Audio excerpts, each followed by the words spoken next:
สบายดีมื้อนี้พบกับติโน่จุลมณีเนาะหลายๆคนอาจจะพบปัญหาเรื่องของการที่ว่ามีแฟนเพจแล้วบ่มีคนติดตามเนาะบ่มีคนกดไลค์เพจเนาะเวลาโพสต์สินค้าไปแล้วบ่มีคนสนใจบ่มีเงินลงโฆษณาแฟนเพจอันนี้ก็เป็นปัญหาหลายๆคนได้ส่งคำถามอินบ็อกซ์มาหาข้าพเจ้าก็เลยรวบรวมเอา4เทคนิคเนาะสำหรับเรื่องของการที่ว่าให้แฟนเพจดังและมีคนติดตามที่ลงหลายเทคนิคที่1ก็คือเรื่องของการที่ว่าหลังจากที่เรามีแฟนเพจแล้วเนาะบ่มีเงินลงโฆษณาให้จังไดก็คือให้เราแชร์เพจ Facebook ของเขาเนาะไปไทม์ไลน์ส่วนตัวของเขาแล้วแท็กหมู่เนาะให้คนเห็นเป็นจำนวนหลายเนาะอันเทคนิคนี้ก็หมายความว่าให้คนที่เป็นหมู่กันใน Facebook สามารถเห็นเพจของเราได้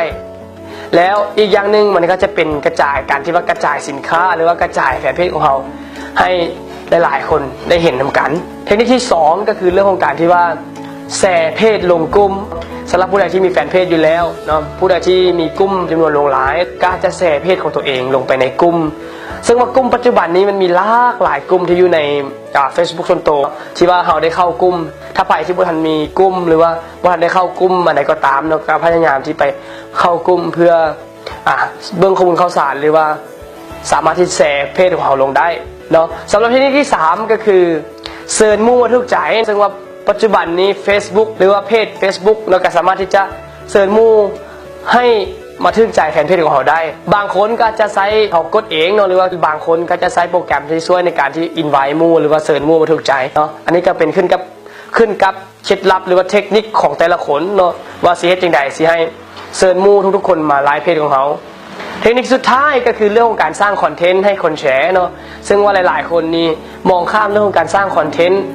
มองข้ามเรื่องของการที่ว่าเขียนเนื้อหาต่างๆบางคนก็จะโพสต์ลงคอนเทนต์ว่าสนใจถามได้เด้อเนาะสำหรับผู้ใดที่